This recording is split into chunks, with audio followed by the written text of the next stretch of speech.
You must be able to get to this place in your life where you don't use the evidence of your senses, what your eyes tell you, what your ears tell you. You want to be able to be in a place where you are living from the end as if what you would like to manifest is already there. We hold ourselves back with self-limiting beliefs. We tell ourselves that we're limited in some way, when in reality, it's probably not true at all. We, to a great extent, behave, think, react because of some previous experience that we've had. And we feel that this thing that happens to us is reality. It is facts that we have to face and accept and cope with. See? It's always something other than you.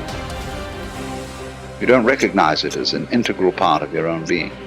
You are not just this irresponsible little mouse that's been chucked down into this world, but that you are really doing this work. You're running it. One of the great rules, by the way, one of the most important of all principles, is to challenge your self-limiting beliefs. You see, we are all plagued by self-limiting beliefs. Beliefs that we tell ourselves, things that we tell ourselves to hold ourselves back. We shoot ourselves in our own feet and then we admire our own marksmanship. So when you begin to look at your past, give an interpretation that empowers you. That's where I used to be. That's not where I am now. Ask one simple question.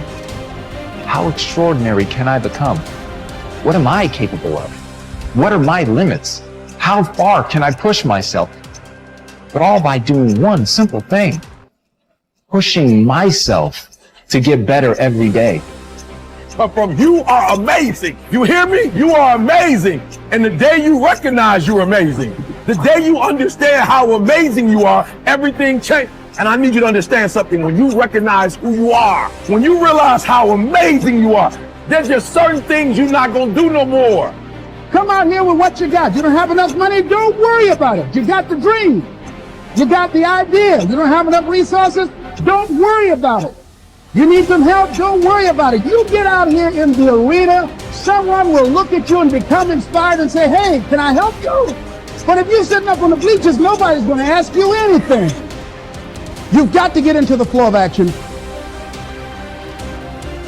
Nelson Mandela, in his talk, said, our great problem is not that we feel that we are powerless, but that deep down inside we feel that we are powerful beyond measure. It's an incredible thought. It's almost a scary thought, isn't it? But it's also true, because the powers that you have are extraordinary.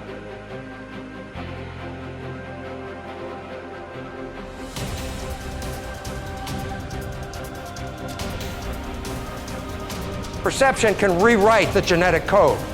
When you're under stress, you will rewrite your genes. It's built into every one of your cells. You have genetic engineering genes. The function of these genes is if you find stress that the body cannot seem to get out of, the body will make an effort to change its structure to get out of the problem.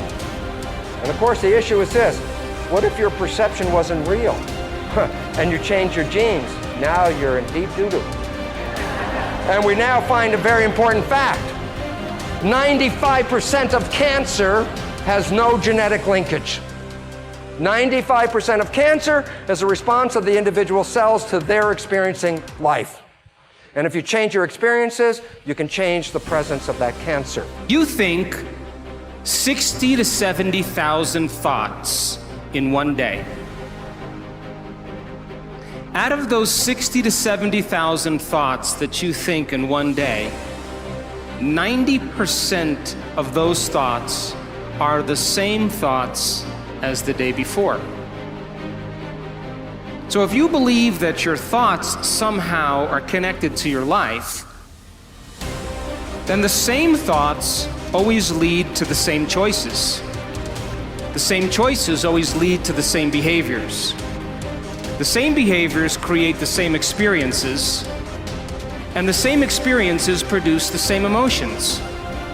And those very same emotions drive the very same thoughts.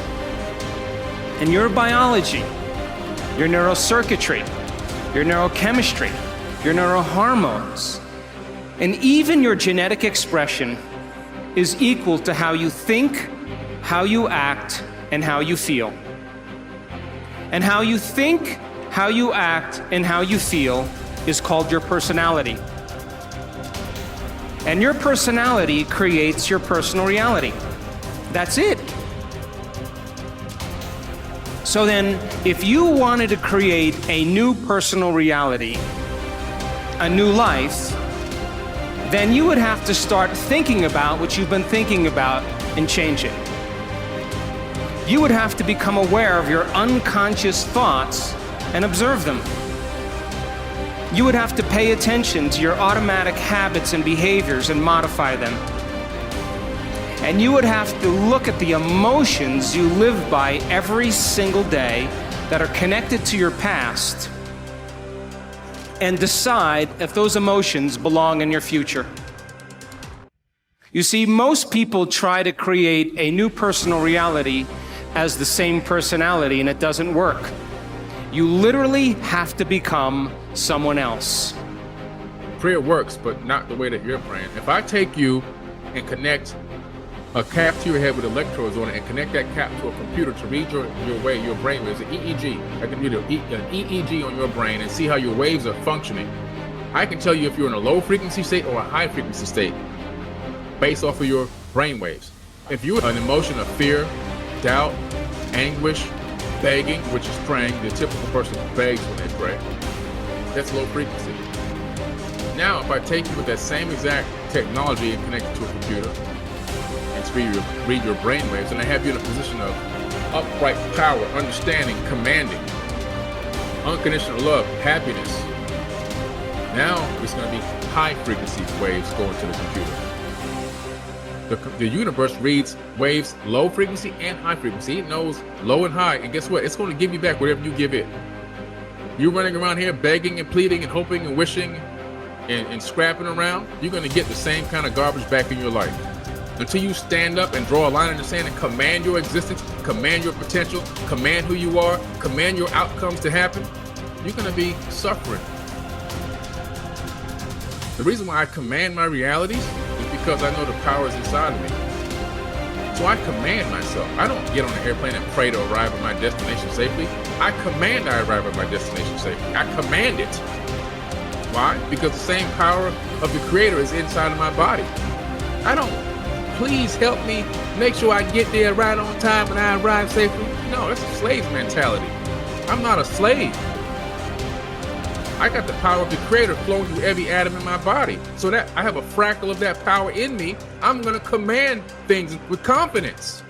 My prayer is, I command it. That's it. I'm done. That's the whole prayer. That's the whole prayer. There's nothing else for me to say. There's nothing else to say. Command it. Walk in your true power.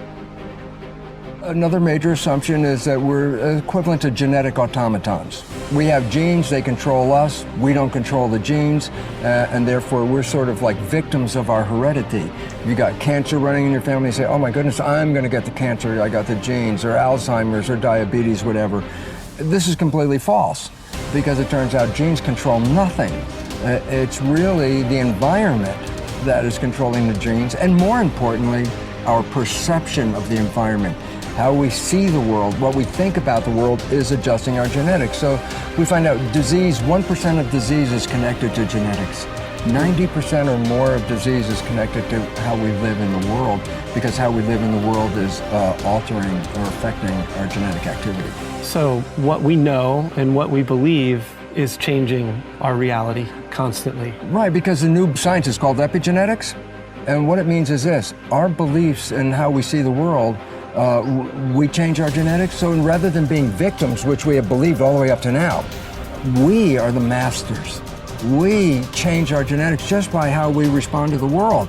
So we can change our responses, which means then we can change our genetics. So we're not victims. And one of the most personally exciting things that happened to my life was to recognize that I was not a victim of my genes or a victim of my society, that I actually am a creator of my life. And once understanding that nature and expressing that creativity, I profoundly changed my life from being a victim to being a master of my creation. And today, I have such a wonderful life that it actually has no comparison to the first 40 years of my life where I lived under the programming that I received as a child. Today, I've created such a joyous, wonderful life that I look forward every day to waking up to have another day on this beautiful planet.